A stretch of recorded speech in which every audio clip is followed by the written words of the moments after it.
नमस्कार दोस्तों, स्वागत है आप सभी का मेरे YouTube channel mastering computer skill में। आज का जो हमारा टॉपिक है ये MS ऑफिस सीरीज का नेक्स्ट वीडियो है। नेक्स्ट टॉपिक है जो है MS एक्सेल। अगर आपने MS ऑफिस सीरीज के पुराने वीडियो नहीं देखे तो ऊपर आप कार्ड पे देख सकते हैं। MS वर्ड के हमने 3 वीडियो बनाए हैं जिसमें MS वर्ड को पूरा कवर किया है।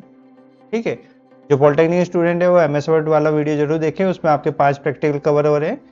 इस वीडियो से आपका एक प्रैक्टिकल कवर होगा और इसके नेक्स्ट जो पावर पॉइंट का वीडियो आएगा उससे आपका एक प्रैक्टिकल कवर होगा। प्रैक्टिकल के लिए मैं कोशिश करूंगा कि डेडिकेटेड वीडियो बनाऊं जिसमें आपके 1 से लेकर 10 तक सारे वीडियो कवर हो सके। इसके अलावा डोएक ट्रिपल सी और ओ लेवल के स्टूडेंट अगर इस वीडियो को देख रहे हैं तो उनके लिए भी ये वीडियो इंपॉर्टेंट है, क्योंकि इसमें डिटेल में सारी चीज़ें कवर हो रही है। और आपको पता है डोएक ट्रिपल सी और ओ लेवल में डिटेल में ही सिलेबस आता है, क्योंकि 50 मार्क्स पासिंग होते हैं, 50 मार्क्स पासिंग होते हैं, तो 50 मार्क्स आसानी से नहीं आते जब तक आपको डिटेल नॉलेज नहीं होगी। तो शुरू करते हैं आज का वीडियो। एक्सेल कैसे खोलना है, तो प्रोसेस वही है जैसे आपने MS वर्ड खोला था वैसे ही 3 तरीके से खोल सकते हैं, आइकन के थ्रू, रन के थ्रू और सर्च करके। तो यहाँ पे हम एक्सेल खोल लेते हैं। तो एक्सेल में फाइल कमांड हम नहीं करेंगे क्योंकि वो सेम है जो हमने MS वर्ड में किया है। एक्सेल में सीधा हम होम कमांड में आ जाते हैं। होम कमांड में जो आपको ये सारी चीज़ें दिख रही है, सेंटर लाइन, ये सारी चीज़ें, अलाइनमेंट, टेक्स्ट, फॉन्ट, ये हम ऑलरेडी कर चुके हैं, तो इसमें हम टाइम वेस्ट नहीं करेंगे। ये आप सब MS वर्ड के पहले वीडियो में देख सकते हो। ऊपर मैं आपको लिंक कार्ड में डाल दे रहा हूँ, आपको कार्ड में उसका लिंक मिल जाएगा। MS वर्ड का जो पहला वीडियो है उसमें ये सारी चीज़ें कवर अप है। आपके होम, इंसर्ट, ये सारे हमने कवर किए। हम केवल उन्हीं पॉइंट को कवर करेंगे जो नए होंगे। ठीक है, तो एक्सेल में ये जो इंटरफेस आपको दिख रहा है ये MS एक्सेल का इंटरफेस है। अब इसमें MS वर्ड में आपको एक प्लेन पेपर दिखता था, यहाँ पे आपको इस तरीके का एक टेबल दिख रहा है, टेबुलर फॉर्मेट दिख रहा है। तो टेबुलर फॉर्मेट इसीलिए है क्योंकि जैसे मैंने बताया था टेबल में डेटा को मैनेज करना आसान होता है। और यहाँ पे अब हम नॉर्मल टेक्स्ट की बात नहीं करें, यहाँ पे हम डेटा की बात करेंगे कि आपका जो भी चीज़ होगी वो in the form of data होगा। ठीक है, तो इसमें जो ये एक बॉक्स दिख रहा है जिसको मैंने सिलेक्ट किया, इसे बोलते हैं सेल। क्या बोलते हैं? सेल। रो और कॉलम आपस में इंटरसेक्ट करके जो एक बॉक्स बनाते हैं उसे बोलते हैं सेल। ठीक है, ये जो ABCD है कहाँ तक जाता है, ये आपका XFD तक जाता है। ये सारे क्या है? आपके कॉलम्स है। ठीक है, कंट्रोल और राइट एरो का साइन आप दबाएंगे तो एंड में पहुंच जाएंगे, कंट्रोल और लेफ्ट एरो का साइन दबाएंगे तो स्टार्ट फर्स्ट सेल में पहुंच जाएंगे। वैसे ही आपके 1 नंबर से स्टार्ट होके 10,48,576 तक आप रो एक शीट में बना सकते हो। ठीक है, ये जो आपकी शीट ये है इसे शीट बोलते हैं, और इसमें आप कितने भी शीट ऐड करके एक वर्कबुक बना सकते हो। ठीक है, वर्कबुक क्या है? कलेक्शन ऑफ शीट है। और ये जो आपको सामने एक दिख रहा है ये शीट है, इसे बोलते हैं वर्कशीट। ठीक है, अब एक्सेल में जो काम होता है वो सेल में होता है, सारा काम सेल्स में होगा, रो और कॉलम में होगा। रो और कॉलम मैंने आपको पहले बता दिया, ये जो है आपके ABCDEFGH ये सारे कॉलम्स है, और 1 2 3 4 ये क्या है? आपके रोज हैं। ठीक है, तो एक्सेल में जब भी हम काम करेंगे तो आप कोशिश कीजिएगा कि आप जब भी कुछ लिखना शुरू करें तो एक सेल छोड़ के लिखें, एक रो छोड़ के लिखें। क्यों लिखे? क्योंकि ऊपर जनरली हमने हेडिंग डालनी होती है, जैसे किसी संस्था का नाम डालना है, कुछ डालना है, तो हम यहाँ नॉर्मल एक मार्कशीट बनाते हैं। एक्सेल का जनरली यूज इसीलिए होता है कि ऑटोमेटिक फॉर्मूले लग सके, एक फॉर्मूला आप लगाओगे वो सारे सेल में लग सके, ये सारी चीज़ें। तो पहले हम एक नॉर्मल मार्कशीट बनाते हैं। अब हम क्या कर रहे हैं? या एक मार्कशीट क्रिएट कर रहे हैं, और मार्कशीट क्रिएट करने के लिए क्या करते हैं? हम शुरू के 2 सेल छोड़ देते हैं, 2 रो छोड़ देते हैं। 2 रो क्यों छोड़ रहे हैं? पहले सबसे ऊपर वाले रो में हम स्कूल का नाम लिखेंगे और उसके नीचे वाले रो में आप मार्कशीट लिखोगे या रिजल्ट शीट, जो भी लिखना है। ठीक है, तो मैं यहाँ में लिख दे रहा हूँ रोल नंबर, बच्चे का रोल नंबर, बच्चे का नाम, आप सब्जेक्ट का नाम लिख देते हैं, तो मैंने लिख दिया इंग्लिश। ठीक है, हिंदी, मैथ्स, उसके बाद सोशल स्टडी, सोशल साइंस कर देते हैं, और फिर उसके बाद SCI है। ठीक है, तो हमारे कितने सब्जेक्ट हो गए? 5 सब्जेक्ट हो गए टोटल, एंड परसेंटेज।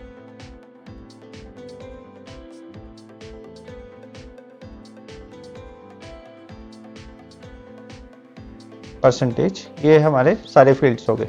ठीक है, अब ऊपर मैं स्कूल का नाम लिख देता हूँ, मैं कुछ भी लिख देता हूँ, होली एंजल पब्लिक स्कूल, और नीचे हम लिख देते हैं मार्कशीट। ठीक है, तो एक्सेल में कभी भी आपने ऐसे स्पेस बार दबा के चीज़ें को नाम को बीच में नहीं करना है। ठीक है, ये आपने कभी नहीं करना है। आप एक्सेल सीख रहे हो, मेरे से सीख रहे हो एक्सेल, तो मैं कभी भी इस चीज़ को प्रेफर नहीं करूँगा, ना आपने करना है। ठीक है, नहीं तो सीखने का फायदा क्या, वो तो कोई भी कर देगा। मैंने इस टेबल में रो की हेडिंग पहले इसीलिए लिखी ताकि आपको पहले एग्जैक्ट आइडिया हो जाएगी एग्जैक्ट कितने कॉलम्स को मैंने मर्ज करना है। ठीक है, ऐसा नहीं कि पहले आपने हेडिंग बनाया उसको मर्ज कर दिया फिर आप दोबारा हटा रहे हो, कम ज़्यादा कर रहे हो। तो आपको भी इसी तरीके से काम करना है जैसे मैंने किया है कि पहले आपने नीचे हेडिंग्स लिख लेने हैं, अपने हर कॉलम की हेडिंग लिख लेना है, और उसके बाद स्कूल का नाम, मार्कशीट, जो भी ऊपर आपने टाइटल देने, पॉइंट्स देने हैं वो लिख लेना है, और फिर उसको मर्ज करना है। तो मर्ज करने के लिए यहाँ पे आपका ऑप्शन मिलता है मर्ज इन सेंटर, आप इसका यूज करोगे। राइट क्लिक करके मर्ज का ऑप्शन नहीं मिलेगा आपको यहाँ पे। ठीक है, तो आपको क्या मिलेगा, सबसे पहले आपने उन सारे सेलों को सिलेक्ट कर लेना है जिसको मर्ज करना है, और उसके बाद क्या करना है, इसमें क्लिक कर देना है, तो ये इस तरीके से मर्ज हो जाएगा। ठीक है, स्पेस बार दबा के कभी सेंटर में नहीं लाएंगे, वो प्रैक्टिस खराब होती है। और उसमें क्या होता है, जब आपको डेटा थोड़ा बहुत अरेंज करना पड़ता है तो फिर वो आगे पीछे भाग जाता है और फिर मिलाना भी मुश्किल हो जाता है। ठीक है, इस तरीके से बन गया। अब रोल नंबर हम लिख देते हैं। सपोज मेरा रोल नंबर स्टार्ट होता है 20123 से स्टार्ट होता है। तो आपने करना क्या है, 20123 लिख देना है, नेक्स्ट डिजिट लिख देनी है, और दोनों को सिलेक्ट करके यहाँ से नीचे खींच देना है जितने तक आपको चाहिए। तो आप देखोगे सारे रोल नंबर ऑटोमेटिकली आ गए, अगर सीरीज में है तो। सीरीज में नहीं है तो फिर आपको मैनुअली टाइप करना पड़ेगा। ठीक है, उसका नेम लिख देते हैं।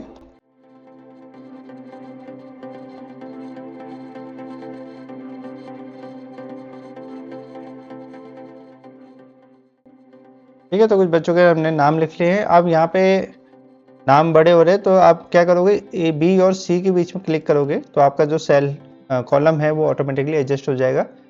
ठीक है, आपका कोई भी नाम बड़ा हो रहा है या कोई भी नाम छोटा हो रहा है तो आपने क्या करना है, उन दोनों सेल के बीच, कॉलम के बीच में जाना है और डबल क्लिक कर देना है, तो आपका क्या होगा, ऑटो एडजस्ट हो जाएगा एज पर द कंटेंट के हिसाब से चीज़ें ऑटो एडजस्ट हो जाएंगी। हम क्या करते हैं, मार्क्स डाल देते हैं सब्जेक्ट में, अलग अलग सब्जेक्ट में हर बच्चे के। ठीक है, तो इस तरीके से हम एक एक करके सबके मार्क्स डाल देते हैं।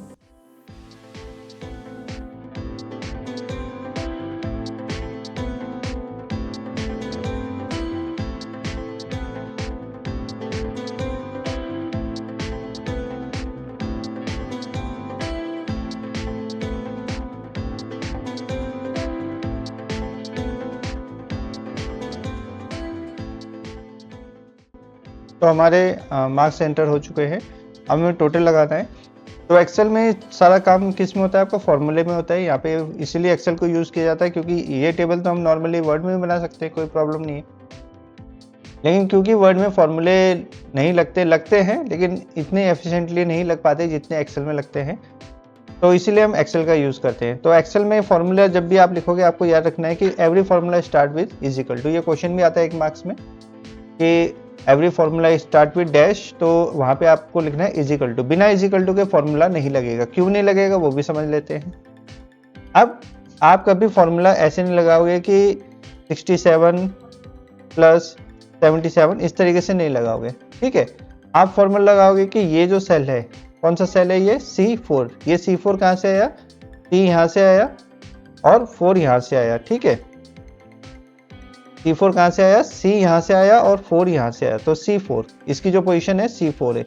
यहाँ पे आप देखोगे ऊपर नाम इसका दिख जाएगा, यहाँ पे आपको हर सेल का नाम दिख जाएगा। अगर आपको सेल का नाम ढूंढने में आसान प्रॉब्लम आ रही है तो आप इधर से इसको देख सकते हैं, नेम बॉक्स से देख सकते हैं। ठीक है, FX मतलब फॉर्मूला, ये आपका फॉर्मूला है, यहाँ से आप फॉर्मूला लगा सकते हैं। अब फॉर्मूला जो लगाते हैं वो इज इक्वल टू से क्यों लगाते हैं वो भी समझिए। देखो मैंने लिखा है C4 प्लस D4, तो ये फॉर्मूला नहीं लगेगा, ये एज इट इज दिख जाएगा। और अगर मैं बोलता हूँ is equal to C4 plus D4, तो ये एज ए फॉर्मूला वर्क करने लग जाएगा और दोनों का सम हो गया। अब ऐसा क्यों हुआ, क्योंकि एक्सेल जो है, कंप्यूटर जो है, उसको कैसे पता चलेगा कि आप C4 D4 को वाकई में ऐड करना चाहते हैं या इसको ऐसे ही दिखाना चाहते हैं। कई बार हो सकता है ना मुझे इस तरीके से लिखना पड़े C4 प्लस D4, ठीक है। तो मेरी रिक्वायरमेंट क्या है कि मुझे C4 प्लस D4 सिर्फ लिखना है, उसको जोड़ना नहीं है। तो उस केस में आप क्या करोगे, इजिकल टू नहीं लगाओगे, और अगर आप आगे इजिकल टू लगाओगे तो एक्सेल समझ जाएगा कि आप फॉर्मूला लगा रहे हो और एज अ फॉर्मूला वो वर्क करने लग जाएगा, चाहे आप उन्हें जोड़ो, मल्टीप्लाई करो, डिवाइड करो, ये सारी काम करो, ठीक है। तो आपको क्लियर होना चाहिए माइंड में कि कोई भी अगर फॉर्मूला आप लगा रहे हो तो आगे इजिकल टू लगाना ही है। क्यों लगाना है? क्योंकि आपको कंप्यूटर को बताना है, एक्सेल को बताना है कि ये मैं फॉर्मूला बना रहा हूँ, इसको एज अ फॉर्मूला ट्रीट कीजिए। नहीं तो आप लिखोगे सपोज मैं लिख रहा हूँ C4 इंटू 10, 10 गुना करना है उसका, तो वो उसको ऐसे दिखा देगा C4 इंटू 10, ठीक है। तो आपको क्या करना है, हमेशा फॉर्मूला के लिए हमेशा क्या करना है, इजिकल टू का यूज करना है। अब इजिकल टू करने के बाद आपको करना क्या है, क्लिक कर देना है उस सेल में जिसको आपको जोड़ना है, फिर प्लस का साइन लगा देना है, फिर इजिकल टू, ये आपको नम पैड में सारे मिल जाएंगे प्लस माइनस, नहीं तो शिफ्ट के साथ आप प्लस का साइन आपको टेक्स्ट स्पेस के बगल में दिखेगा, उसको आप क्या कर सकते हैं, दबा सकते हैं। तो मैं क्या कर रहा हूँ, सबको ऐड कर दे। पांचों सब्जेक्ट आ गए हमारे, C4, D4, E4, F4 और G4, 5 सब्जेक्ट आ गए हमारे। अब हम एंटर दबा देंगे तो टोटल आ गए। अब आपको करना क्या है, यहाँ पे कर्सर लेके आना है। अच्छा, इसमें आपके एक्सेल में 3 टाइप के आपको कर्सर दिखेंगे। एक तो दिखेगा ये डॉक्टर साइन, जिसे हम डॉक्टर साइन बोलते हैं, प्लस, तो ये नॉर्मल सिलेक्शन के लिए होता है। दूसरा आपको दिखेगा एरो साइन। एरो साइन किस लिए होता है, जैसे एरो साइन है तो एरो से पता चल रहा है कि मूव कर सकते हैं, मैं इस फॉर्मूले को या इस सेल की वैल्यू को कहीं भी इस तरीके से मूव कर सकता हूँ। देखो मूव हो रहा है आराम से, तो मैं इसको क्लिक करके कहीं भी मूव कर सकता हूँ, ये होता है एरो साइन। और तीसरा दिखता है आपको छोटा वाला डॉक्टर साइन या प्लस का साइन, जो कि कब आएगा, जब आप इस कॉर्नर में आओगे, कहीं और आओगे आपको एरो साइन दिखेगा, और बाहर आ जाओगे, अंदर आ जाओगे तो आपको क्या दिखेगा, डॉक्टर साइन दिखेगा। तो आपको इस साइन में जैसे आएंगे आपको डबल क्लिक कर देना है और आपके सारे टोटल कैलकुलेट हो जाएंगे।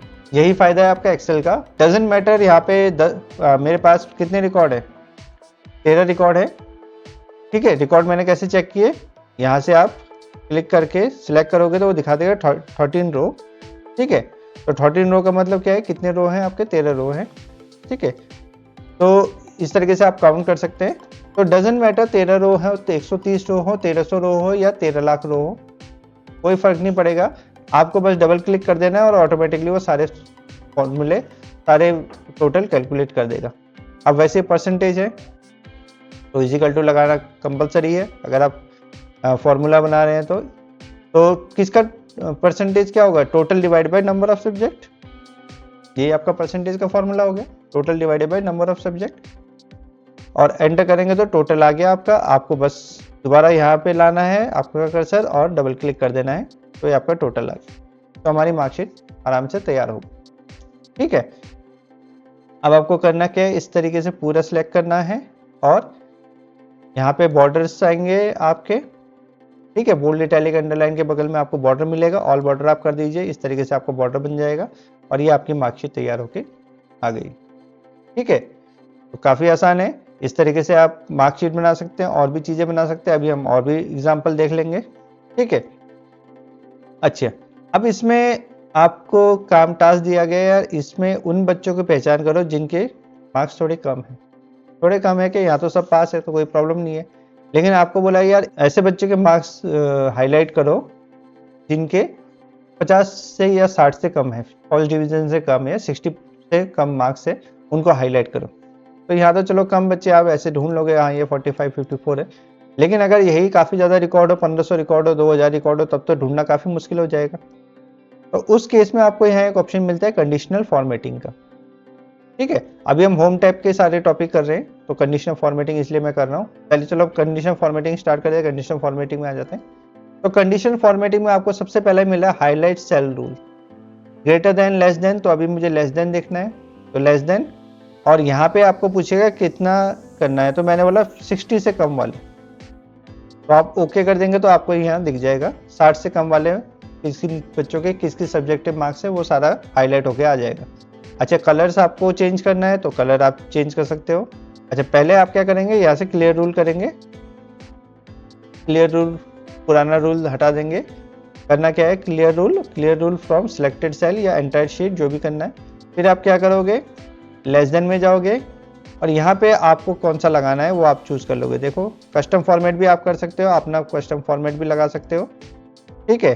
तो मैं क्या कर रहा हूँ, रेड टेक्स्ट चाहिए मुझे, केवल पीछे रेड कलर का हाईलाइट नहीं चाहिए, या रेड बॉर्डर चाहिए, आप लाल कलर का बॉर्डर लगा दो उसमें, या फिर आप ग्रीन फिल चाहिए, ठीक है, येलो फिल विद डार्क चाहिए, इस तरीके से आप अलग अलग लगा सकते हो। तो मैं रेड टेक्स्ट कर दे रहा हूँ, और कितने होने चाहिए, 60 से कम। तो आप देखेंगे 60 से कम वाले रेड में दिखने लग गए। आप किसी ने बोला यार टॉपर बच्चे भी ढूंढने हैं, तो मैं बोलता हूँ 90 से ऊपर 95 से ऊपर जो हो वो कैसे है आपका, कस्टम में जाके मैं बोलता हूँ कि जो कलर है, फॉन्ट का जो कलर है वो ग्रीन हो जाए, ओके कर दो और ओके कर दो। तो आप देखोगे कि ये जो 98 है, तो बड़ा कर देता है इसको, तो एक ही बच्चे का था 98 मार्क्स थे, तो वो 98 ग्रीन होके आ गया है, ठीक है। परसेंटेज में आप क्या कर सकते हो, कंडीशनल फॉर्मेटिंग में जाके आइकन सेट कर सकते हो, और इस तरीके से आप आइकन दिखा सकते हो, ठीक है। आपको कंडीशनल फॉर्मेटिंग में कलर स्केल दिखाने हैं तो कलर स्केल दिखा सकते हो, अप डाउन, इस तरीके से ग्राफ टाइप का अलग अलग चीज़ें हैं, आप जो आप लगाना चाहते हो वो लगा सकते हो, ठीक है। सपोज मैं इस तरीके से दिखाना चाहता हूँ, मोबाइल का टावर दिखाना चाहता हूँ, तो जिसके ज़्यादा है उसके पूरे टावर, और जिसके कम है उसके, ठीक है। रैंक इसमें डेटा बार आप दिखाना चाहते हो तो डेटा बार दिखा सकते हो इस तरीके से। पहले आप क्या करोगे, आइकन सेट को हटा दोगे, ठीक है। आइकन सेट को हटाने के क्या करेंगे, मैं क्लियर रूल कर दूंगा तो आइकन सेट हट जाएंगे। कंडीशन फॉर्मेटिंग में आपको क्या मिल जाएगा, डेटा बार मिल जाएगा, या टॉप 10, ठीक है। तो आप इस तरीके से वो कर सकते हो, टॉप 10 को देख सकते हो। अच्छा, टॉप 10 में भी आपको डेटा, टॉप 10 में क्या मिल जाएगा, आप परसेंटेज में देखना चाहते हो तो परसेंटेज में इस तरीके से दिख जाएगा कि टॉप पर कौन है, 2 इस तरीके से दिख जाएंगे आपको। उसके बाद कंडीशन फॉर्मेटिंग में टॉप 10 रूल्स है, बॉटम 10, टॉप 10, टॉप 10 आइटम, ठीक है। तो इस तरीके से आप लगा सकते हो, डेटा बार लगा सकते हो ऐसे, तो आपको अलग से दी जाए। अलग अलग रूल्स है। कंडीशन फॉर्मेटिंग मतलब किसी पर्टिकुलर कंडीशन के अकॉर्डिंग आप फॉर्मेटिंग करना चाहते हो तो आप यहाँ पे उसको लगा सकते हो, ठीक है। आप अपना कोई रूल लगाना चाहते हो तो यहाँ से आप अपना कोई रूल लगा सकते हो कि फॉर्मेट केवल उसी सेल को फॉर्मेट करे जिसमें कुछ हो। तो बिटवीन अगर आप लगाना चाहते हो इतने से इतने के बीच में, तो वो लगा सकते हो, ठीक है। टॉप रैंक हो गया। तो ये अलग अलग चीज़ें हैं, आपको जो लगाना है वो आप यहाँ से लगा के ट्राई कर सकते हो, ठीक है। ये हो गया आपका कंडीशन फॉर्मेटिंग। आइकन्स लगाने हैं, लाइक करा सकते हो। रूल्स क्लियर करने हैं, पूरे एंटायर चीज़ से रूल क्लियर करना है तो वो कर सकते हो। सारा काम आप कर सकते हो आसानी से, कोई प्रॉब्लम नहीं होगी। उसके बाद आता है इसमें मर्ज सेंटर, हम ऑलरेडी कर चुके हैं, बॉर्डर हमने कर लिया, बाकी ये सब बताने की जरूरत नहीं। अच्छा, इसमें एक चीज़ आता है आपका टेक्स्ट डायरेक्शन, ओरिएंटेशन। तो ओरिएंटेशन, हम टेक्स्ट का ओरिएंटेशन कैसे भी कर सकते हैं। सपोज मुझे ये ऐसे में चाहिए टेढ़े में, तो आप इससे टेढ़े में ले सकते हो, वर्टिकल ले सकते हो, क्लॉकवाइज ले सकते हो, एंटी काउंटर क्लॉकवाइज, वर्टिकल में आपको लेना है, ठीक है। Rotate text up, rotate text down, तो ये सब आपको टेबल में भी मिल जाएंगे, लेकिन वहाँ पे और यहाँ पे काफ़ी ज़्यादा फर्क मिल जाएगा। यहाँ पे काफ़ी ज़्यादा स्मूथ मिल जाएंगी ये सारी चीज़ें, ठीक है। रैप टेक्स्ट आता है। रैप टेक्स्ट कब काम आता है, जब आपका कंटेंट जो लिखा है वो काफ़ी ज़्यादा बड़ा हो। सपोज मुझे चाहिए परसेंटेज थोड़ा सा कम हो, अब ये परसेंटेज ऐसा है, तो अगर मैं रैप टेक्स्ट करूंगा तो क्या होगा, परसेंटेज टूट के नीचे आ जाएगा, ठीक है। तो रैप टेक्स्ट का यूज़ आप कब करेंगे, जब आपका हेडिंग काफ़ी बड़ी हो और आप चाहते हैं कि टेबल का साइज जो है वो थोड़ा सा छोटा रहे, कॉलम का साइज छोटा रहे, तब आप रैप टेक्स्ट का यूज़ करेंगे। वैसे जनरली रैप टेक्स्ट का यूज़ जब भी आप हेडिंग बनाओ तो साथ साथ रैप टेक्स्ट को ऑन कर दो, तो उससे क्या होगा कि आपके कॉलम के कोई कॉलम बड़ा कोई कॉलम छोटा, इस तरीके की प्रॉब्लम जो होती है वो ख़त्म हो जाएगी। फिर नेक्स्ट आता है आपका फॉर्मेट टेबल। टेबल को फॉर्मेट करो तो आपके पास यहाँ रेडीमेड डिज़ाइन हैं काफ़ी ज़्यादा, ठीक है। कंट्रोल टी करोगे तो इससे भी आपका टेबल फॉर्मेट का ऑप्शन आ जाएगा, ऑटोमेटिक फॉर्मेटिंग लग जाएगी, ठीक है।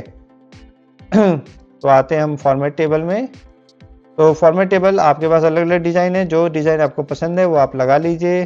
डार्क चाहिए आपको डार्क, तो टेक्स्ट का कलर, बैकग्राउंड का कलर, ये सारी चीज़ें आपके टेबल के कलर्स के अकॉर्डिंग क्या हो जाएगी, ऑटोमेटिकली सेट हो जाएगी। ठीक है, इस तरीके से आप लगाना चाहते हैं। लाइट कलर मैं कोई देना चाहता हूँ, तो पहले आपको करना क्या है, अपने टेबल को सिलेक्ट कर लेना है। उसके बाद आपको कोई लाइट कलर जो भी पसंद आ रहा है वो आप ले लीजिए और यहाँ पे उसको लगा दीजिए। आपका टेबल उसी हिसाब से क्या हो जाएगा, सारा टेक्स्ट कलर्स, बैकग्राउंड कलर्स, ये सारी चीज़ें उसी हिसाब से चेंज हो जाएंगी। ठीक है, तो इसमें मैं कोई नॉर्मल कलर ले लेता हूँ जिसमें रेड कलर और बाकी कलर इस तरीके से दिख जाए। ठीक है, इंसर्ट रो, ठीक है, इंसर्ट रो, इंसर्ट कॉलम, तो यहाँ से आप डिलीट रो, डिलीट कॉलम, ये सारी चीज़ें कर सकते हैं। फॉर्मेट रो हाइट कितनी चाहिए तो आप यहाँ से बता सकते हैं। तो रो हाइट का आप कैसे लगा सकते हैं, यहाँ से सिलेक्ट करके भी आप रो हाइट कर सकते हैं। तो यहाँ से आप बता देंगे तो सबकी रो हाइट बराबर हो जाएगी। और कॉलम विड्थ, यहाँ से आप कॉलम सिलेक्ट कर लीजिए ऊपर से और यहाँ से कॉलम विड्थ बता सकते हैं।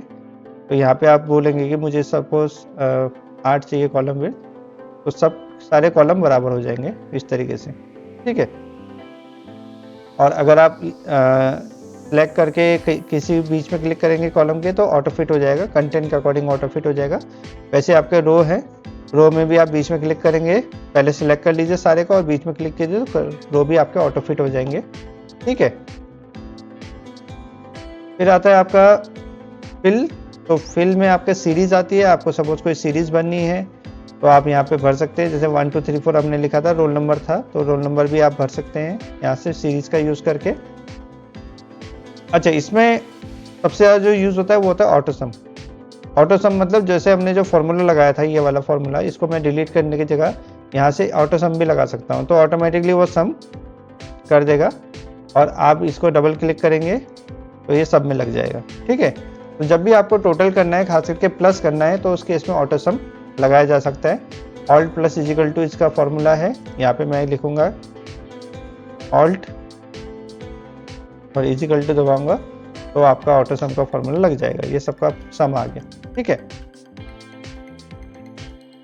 तो ऑटो सम काफ़ी ज़्यादा यूज होता है, ये आपको याद होना चाहिए। इसके बाद फिल आता है, फिर नेक्स्ट आया clear all content, clear all. तो ठीक है, आपको सेल के आइटम कंटेंट सब क्लियर करने हैं तो आप इसमें क्लिक करेंगे, क्लियर ऑल कर देंगे तो एकदम साफ हो जाएगा।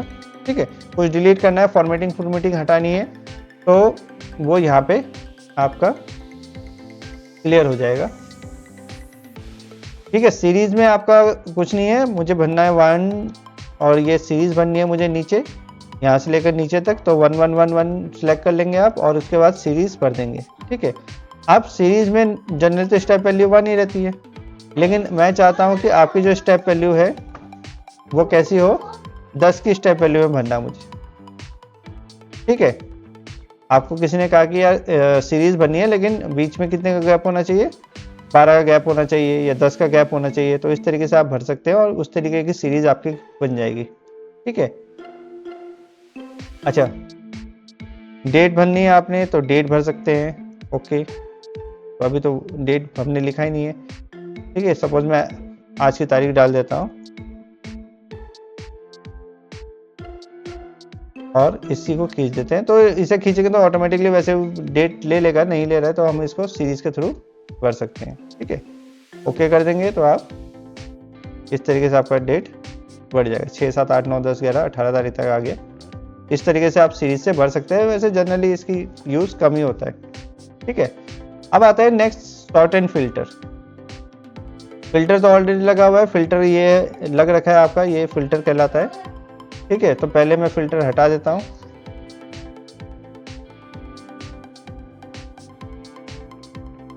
पहले हम देखते हैं शॉर्टिंग क्या होती है। शॉर्टिंग का मतलब कि ये जो नाम है, मैं चाहता हूँ अब ये नाम अल्फ़ाबेटिकली शॉर्ट हो जाए, तो आपने करना क्या है, पहले तो टेबल को सिलेक्ट कर लेना है, पूरे टेबल को सिलेक्ट कर लीजिए या उस पर्टिकुलर फील्ड को सिलेक्ट कर लीजिए जिसको आपको शॉर्ट करना है और उसके बाद शॉर्ट A to Z चाहिए ले जाइए तो ये शॉर्ट हो जाएगा। ठीक है,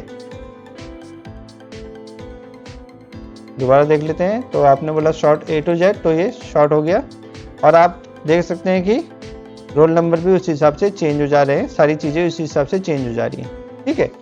अच्छा, अगर मुझे शॉर्टिंग करनी है मोर देन वन फील्ड, यानी शॉर्ट जो लगाना है एक से अधिक फील्ड में लगाना है, तो आप कस्टम शॉर्ट में जाएंगे। यहाँ ये पूछेगा कि शॉर्ट क्या करना है, तो मैंने करना है शॉर्ट करना है नेम के हिसाब से। फिर मैं बोलता हूँ कि नेम के हिसाब के बाद किससे आ जाए, परसेंटेज के हिसाब से शॉर्टिंग हो जाए, तो ओके करेंगे तो इस तरीके से आ जाएगा, ठीक है। तो ये शॉर्ट हो गया और इसके हिसाब से इस तरीके से आ गया। आप परसेंटेज के हिसाब से लगाना चाहते हैं तो आप परसेंटेज के हिसाब से लगा सकते हैं, ठीक है। जब भी आपको 2 से अधिक फील्ड के अकॉर्डिंग लगाना होगा तो आप क्या करेंगे, कस्टम शॉर्ट में जाएंगे, और अगर आपको सिंगल शॉर्ट फील्ड के अकॉर्डिंग जाना है तो आप single smallest to largest, largest to smallest तरीके से यहाँ से सिलेक्ट कर सकते हैं, शॉर्टिंग कर सकते हैं, ठीक है। अब इसमें आता है फ़िल्टर। फ़िल्टर का काफ़ी अच्छा काम होता है। फ़िल्टर लगाने से ज़्यादा, अगर आपके पास काफ़ी ज़्यादा डेटा है, बहुत ही लार्ज क्वांटिटी में डेटा है, तो उस केस में फ़िल्टर लगाना काफ़ी अच्छा ऑप्शन रहता है, क्योंकि उससे फिर चीज़ें ढूंढने में आसानी हो जाती है, ठीक है। तो फ़िल्टर, जैसे यहाँ तो सिंपल डेटा है तो इसमें तो फ़िल्टर का इतना आपको पता नहीं चलेगा। मुझे सिर्फ अनिल का रिकॉर्ड देखना है तो मैं ओके करूँगा तो सिर्फ अनिल का रिकॉर्ड दिखेगा, ठीक है। तो जहाँ पे एक ही टाइप का डेटा होता है, सपोज कहीं पे सेल्स रिपोर्ट है और आपको देखना है जनवरी की सेल्स रिपोर्ट क्या है, तो आप फिल्टर लगा दोगे और वहाँ पे फिल्टर में जाके आप सिर्फ जनवरी सेलेक्ट करोगे तो केवल जनवरी का डेटा आपको दिखेगा, बाकी मंथ का डेटा दिखना बंद हो जाएगा, ठीक है।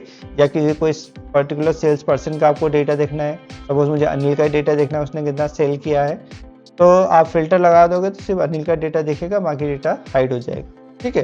दूसरा, जब हम फिल्टर लगाते हैं तो यहाँ पे आपको सर्च का ऑप्शन भी मिल जाता है, आप सर्च भी कर सकते हो कि किसका डेटा देखना है, और जिसको आप सर्च करोगे ऑटोमेटिकली सिलेक्ट हो जाएगा और उसका डेटा आपको दिखने लग जाएगा। तो काफ़ी ज़्यादा डेटा होता है, ये तो काफ़ी कम डेटा है, बिल्कुल ना के बराबर डेटा है, आसानी से हम देख सकते हैं। लेकिन जब काफ़ी ज़्यादा डेटा होता है, उसमें कुछ चीज़ सर्च करनी होती है, तो उस केस में आप फिल्टर का यूज़ कर सकते हो और ये काफ़ी हेल्पफुल होता है, ठीक है। इसके अलावा एक और चीज़ आती है आपकी टाइप, कि जो सेल है, सेल के अंदर जो डेटा है उसका टाइप क्या है। तो ये चीज़ काफ़ी ज़्यादा इम्पॉर्टेंट होती है। जनरली तो जर्नली होती है, खुद से होती है, लेकिन आपको अगर करेंसी देना है, शॉर्ट डेट देना है, जैसे डेट और टाइम, आप डेट, खास करके डेट में प्रॉब्लम आती है। जैसे आपने देखा था मैंने यहाँ डेट लिखा था, तो वो आपका अमेरिकन फॉर्मेट में आ रहा था, आप उसको इंडियन फॉर्मेट में लाना चाहते हो, या किसी सपोज 12/10/2024 लिखा है मैंने, तो ठीक है। लेकिन इसके अकॉर्डिंग क्या है, ये 10 तारीख है, 12वां महीना है, ठीक है। अब मैं इसको शॉर्ट डेट बनाऊंगा, तो अगर मैं इसको ड्रैग करता हूं और फिल करता हूं सीरीज से, तो आप देख रहे हैं कि बीच वाली वैल्यू बढ़ रही है, ठीक है। अब मैं चाहता हूं यार ये इंडिया के हिसाब से आए, तो आप मोर नंबर फॉर्मेट में जाओगे और यहाँ पे आपसे पूछेंगे डेट, तो कौन सा डेट चाहिए, ठीक है। तो मैं फिर कौन सा ऑप्शन चूज करूंगा ताकि ये आ जाए, तो मैं इस नीचे आके इस तरीके वाला ऑप्शन चूज कर लूंगा, ताकि क्लियर हो जाए कि ये तारीख क्या है। तो तारीख कौन सी चल रही है, 12 दिसंबर। हमने क्या लिखा था, पर 12 अक्टूबर लिखा था, लेकिन एक्चुअल में ये 12 अक्टूबर नहीं है। आपको डेट को क्लियर करना पड़ेगा अपने कस्टमर को, या जो जिसके लिए आप डेटाबेस बना रहे हो, तो वहाँ पे इस तरीके का अगर आप डेट चूज़ कर लोगे तो क्लियर रहेगा कि हाँ ये 10 दिसंबर है, 12 अक्टूबर नहीं है, ठीक है। तो आप यहाँ से फॉर्मेट चेंज कर सकते हो, आपको कुछ नहीं करना, बस सिलेक्ट कर लेना और यहाँ से अपना फॉर्मेट चेंज कर देना है, ताकि कोई भी कन्फ्यूजन ना रहे कि एक्चुअल डेट क्या है क्या। तो आप डेट सिलेक्ट करोगे और इस तरीके से डेट, जो भी आपको डेट चाहिए आप उसको सिलेक्ट कर सकते हो। डेट के साथ टाइम चाहिए, किस उसका चाहिए, तो इस तरीके से आप सिलेक्ट कर सकते हो। किस कंट्री का चाहिए, तो यहाँ से आप कंट्री सिलेक्ट कर सकते हो और अपना डेट सिलेक्ट करके उसको अप्लाई कर सकते हो, ठीक है। वैसे आपको अकाउंट चाहिए, करेंसी चाहिए, तो करेंसी में आप बता दो कि डेसिमल प्लेस है, सिंबल यहाँ पे अलग अलग है, तो यहाँ पे आपको INR लिखना चाहो तो INR आ जाएगा इस तरीके से, ठीक है। रुपी का सिंबल नहीं आएगा, INR लिखा आ जाएगा। तो इस तरीके से आप सिंबल लगाना चाहते हो तो सिंबल भी लगा सकते हो, डॉलर लगाना चाहते हो डॉलर लगा सकते हो, डॉलर का साइन आ जाएगा। यहाँ पे आपको यूरो का साइन मिल जाएगा, इसके नीचे पाउंड का, ठीक है, और येन का, मोर अकाउंटिंग फॉर्मेट, तो आप यहाँ से जो सिंबल सेलेक्ट कर सकते हो। बिटकॉइन है और आपका क्या क्या है आप देख लीजिए। इंडिया के केस में आपको INR ही मिलेगा, अगर आप इंडिया को बोलोगे तो INR मिलेगा, ठीक है। और रुपये का सिंबल इसमें मेरे ख्याल से नहीं है। अच्छा, RS मिल जाएगा आपको, तमिलनाडु श्रीलंका का RS आप लगा सकते हो इसके आगे, ओके कर सकते हो। तो इस तरीके से RS लिखाया जाएगा, ठीक है। तो ये सारी चीज़ कर सकते हो। इसके बाद आता है वो डेसिमल प्लेसेस। तो डेसिमल प्लेसेस में आप सपोज मैंने लिखा है 7,07,000 कोई अमाउंट लिख दिया और मैं चाहता हूँ ये कॉमा करके आ जाए, यानी इस तरीके से आ जाए, तो इस तरीके से आप बढ़ा सकते हो। आप पीछे जीरो आ रहा है, मुझे अगर आपको जीरो बढ़ाने हैं तो आप यहाँ से जीरो बढ़ा सकते हो, और घटाने हैं तो इधर से आपका जीरो घट जाएगा, ठीक है। पीछे आपको यूनिट डेसिमल प्लेस चाहिए तो पीछे आपको डेसिमल प्लेस चाहिए तो यहाँ से आप घटा बढ़ा सकते हो, नीचे से आपके ये सारी चीज़ें घट बढ़ सकती है, ठीक है। तो अमाउंट की जब भी बात आएगी तो इस तरीके से आप कॉमा लगा के अगर लिखना चाहते हो तो वो भी आप लिख सकते हो, ठीक है। तो होम टैब में आपके सारी चीज़ें हो गई हैं। हमने शॉर्टिंग देख ली है, का सम देख लिया, आप एवरेज निकाल सकते हो, नंबर काउंट कर सकते हो, मैक्स मिन, ये सारे फॉर्मूले हैं, ये आपको कराएंगे आगे। उसके अलावा फॉर्मेटिंग क्लियर कर सकते हो, शॉर्ट कर सकते हैं, शॉर्ट एंड फिल्टर कर सकते हैं, यहाँ से हम सीरीज भर सकते हैं, फिल सीरीज कर सकते हैं, ये सारा काम कर सकते हैं, ठीक है। चलिए इसमें अब हम और फॉर्मूले देख लेते हैं। और फॉर्मूले मतलब सिंपल, अभी हमने देखा कि प्लस कैसे होता है, माइनस कैसे होता है, प्लस माइनस देखा, अब मल्टीप्लिकेशन देख लेते हैं। तो मल्टीप्लिकेशन के लिए सिंपल मैं एक बना रहा हूँ कि आपके क्या अकाउंट नंबर है, फिर अकाउंट होल्डर नेम है, ठीक है। उसके बाद उसका प्रिंसिपल अमाउंट है,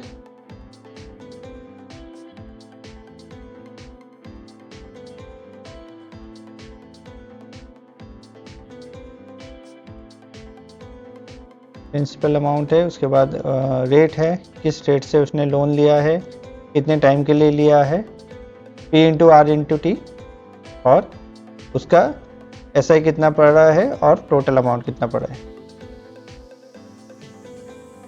ठीक है।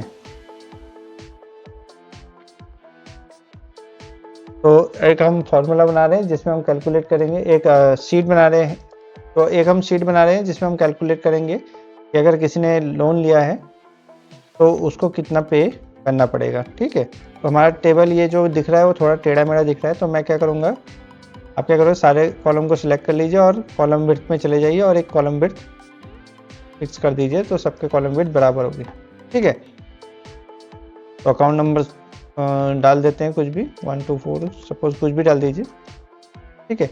तो इसमें सीरीज में तो होंगे नहीं कि सारे कस्टमर लोन ले रहे हैं, ठीक है।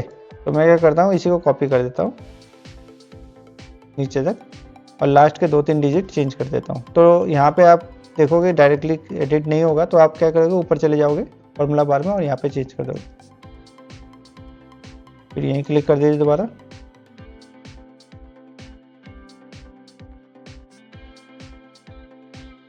ठीक है। ऊपर से आप एडिटिंग करोगे तो ज़्यादा आसान रहेगा। यहाँ पे आपको डबल क्लिक करना पड़ेगा तब होगा। यहाँ पे भी ऐसा नहीं है, यहाँ पे एडिटिंग नहीं होगी, यहाँ पे भी एडिटिंग हो जाएगी। आप डबल क्लिक कीजिए तो आपका कर्सर आ जाएगा और आप कर्सर यहाँ से एडिट कर सकते हैं, ठीक है।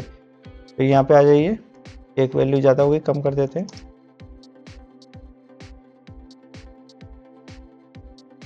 ठीक है। अच्छा, अगर इस तरीके का लिखा आता है बीच में कुछ ऐसा लिखा आता है +E+11 लिखा आता है, तो उसका मतलब क्या है, आपका जो कॉलम की विड्थ है वो कम पड़ रही है। आप कॉलम की विड्थ बड़ी कर दोगे तो उसमें ये दिखने लग जाएगा, या ऐसे भी नहीं दिख रहा तो फिर इन केस पे क्या करोगे, आप यहाँ से तो नंबर कर दोगे, ठीक है। अगर कॉलम की विड्थ बड़ी करके भी नहीं दिख रहा है तो उस केस में आप क्या करोगे, फिर यहाँ से जनरल की जगह इसको नंबर कर दोगे और इसके पीछे के जीरो हटा दोगे, तो ये इस तरीके से आपको दिखने लग जाएगा, ठीक है। जैसे आधार नंबर डालते हैं जनरली तो वो E+ करके आ जाता है, तो उस केस में आपको घबराना नहीं है, यहाँ से फॉर्मेटिंग उसकी चेंज कर देनी, नंबर कर देना है, और उसके पीछे जीरो आ रहा है तो इसको कम कर देंगे, दोनों जीरो हटा देंगे तो वो नंबर आपको दिखने लग जाएगा, ठीक है। तो पहले मैं इसको छोटा कर देता हूँ ताकि आपका जो फॉर्मेट है वो एक जैसा रहे, साइज हमेशा एक जैसा दिखे।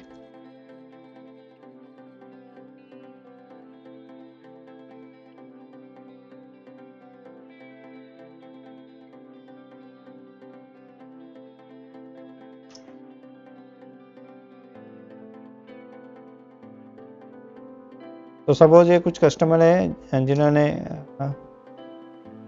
हमसे बैंक से लोन ले रखा है, हमसे तो क्या ले रखा है, हम खुद ही लोन पे ठीक है। तो कस्टमर का नाम तो श्री करके लिखना पड़ेगा आपको, ठीक है।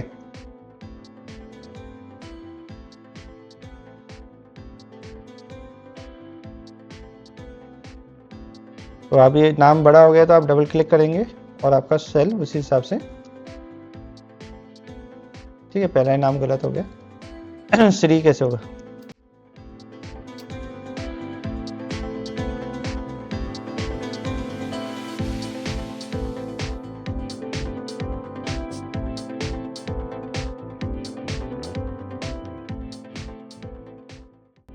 अच्छा, तो प्रिंसिपल अमाउंट कितना लोन ले रखा है उन्होंने, ठीक है। तो सपोज 5 लाख लोन ले रखा है किसी ने 4 लाख ले रखा है, 4,50,000 ले रखा है। किसी ने ले रखा है 6,50,000, किसी ने 10 लाख ले रखा है।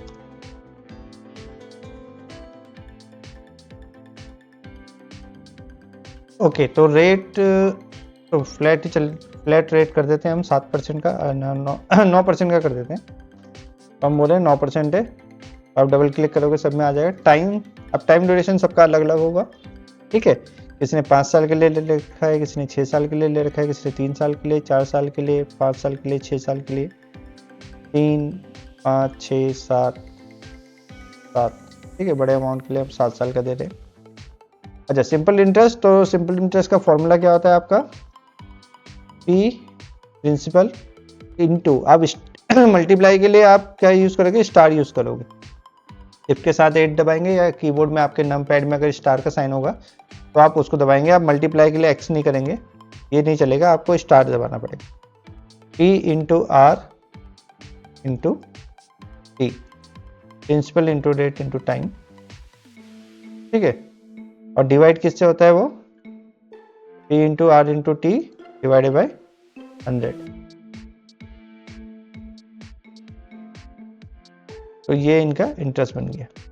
तो हमने फॉर्मूला पुट कर दिया है, P into R into T divide by 100। तो किस तरीके से क्लिक किया करेंगे आप, ये है देख सकते हैं। अच्छा, ब्रैकेट का काफ़ी ज़्यादा रोल है क्योंकि यहाँ पे बोर्ड मास की मैथ्स फॉलो होती है। तो अगर आप ब्रैकेट नहीं लगाओगे तो पहले क्या होगा, डिवीजन हो जाएगा, यानी कि आपका जो टाइम है वो पहले 100 से डिवाइड हो जाएगा, फिर बाकी में मल्टीप्लाई होगा। तो आपका आंसर हो सकता है कुछ चेंजेस आए, वैसे जनरली आएगा नहीं, लेकिन एक बार हम चेक कर लेते हैं बिना उसके।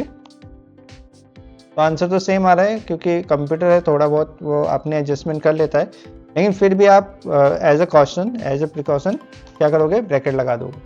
तो ब्रैकेट लगाने से क्या होगा कि बोर्ड मास्टर रूल फॉलो होंगे और आपका पहले P into R into T होगा, फिर वो डिवाइडेड बाई 100 होगा। अब आपको करना क्या है, आपका ऐसा ही आ गया है तो आप यहाँ पे डबल क्लिक करेंगे और आपका ये आ जाएगा, ठीक है। तो टोटल अमाउंट कौन सा होगा आपका, प्रिंसिपल प्लस सिंपल इंटरेस्ट, यानी उसको जो टोटल अमाउंट देना है वो कितना देना है, आप 7 लाख।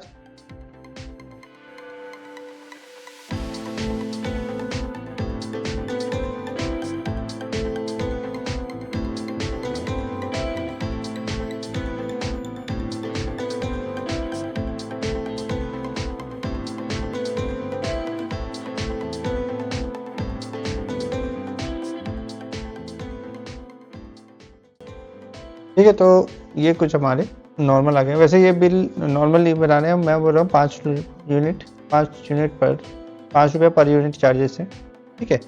तो बिल क्या होगा आपका, टोटल यूनिट इंटू चार्ज, जो भी चार्ज होगा वो, तो इस तरीके से बिल आ जाएगा। फिक्स चार्ज में बोल रहा हूँ 250 रुपये है सबके लिए। तो टोटल बिल क्या हो जाएगा आपका, इतने आपका बिल है प्लस फिक्स चार्ज, तो ये आपका टोटल बिल आ गया, ठीक है। तो ये तो ऐसी डमी है समझाने के लिए, ऐसे एक्चुअल में होता नहीं है, पर यूनिट के हिसाब से होता है, ठीक है। वो भी अभी हम आगे करेंगे जब हम कंडीशन करेंगे उसमें, ठीक है। तो इस तरीके से आप किसी टाइप का नॉर्मल बिल बना सकते हो। आप कोई शॉप के लिए बनाना है, रेट क्वांटिटी बनाना है, वो बना सकते हो, कितना आपका टोटल आइटम है, कितना उसका यूनिट चार्ज है, इस तरीके से आप बिल बना सकते हो। जैसे आप अपने घर के खर्चों का हिसाब किताब लगाना चाहते हो या शॉप के लिए भी बनाना चाहते हो तो नॉर्मल बना सकते हो। यहाँ पे आप लिख सकते हो, डेट लिख दीजिए आगे। जैसे पहले मैं बाहर रहता था तो मैं पहले हर दिन का अपना हिसाब किताब रखता था, कि यहाँ पे लिख देता था मैं आइटम, क्वांटिटी लिख देता था, कितनी मैंने ली है, उसका क्या रेट है, ठीक है, और टोटल।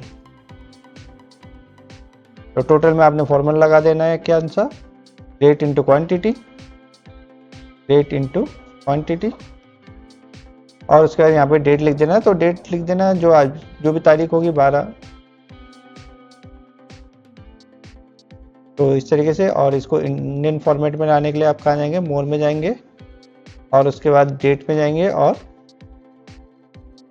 ये वाला फॉर्मेट ले लेंगे। दोबारा कर लेते हैं, आया नहीं उसमें, ओके कर देंगे तो 6 दिसंबर आ गया, ठीक है। आइटम सपोज मैंने मिल्क लिया, क्वांटिटी 1 पैकेट लिया और कितने का हो, 30 रुपए का, ठीक है।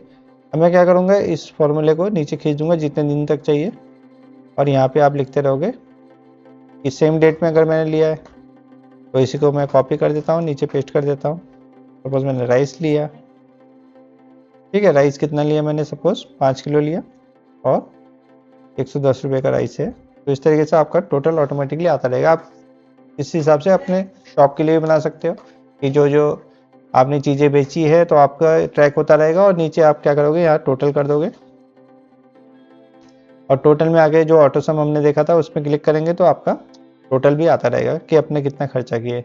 यहाँ पे आपने क्वांटिटी लिख देनी है, यहाँ पे डेट लिख देना है, आगे आइटम का नाम लिख देना है और डेट लिख देना है। तो आपका डेट वाइज भी ट्रैक होता रहेगा कि इस दिन में मैंने कितना खर्चा किया। मंथ एंड में आप इसको क्या कर सकते हैं, देख सकते हैं कि कुछ चीज़ में कितना खर्च। तो महीने में जब आपका सारा महीने का कंप्लीट हो जाएगा तो फिर आप देख सकते हो कि पर्टिकुलर आइटम में कितना खर्च हुआ है।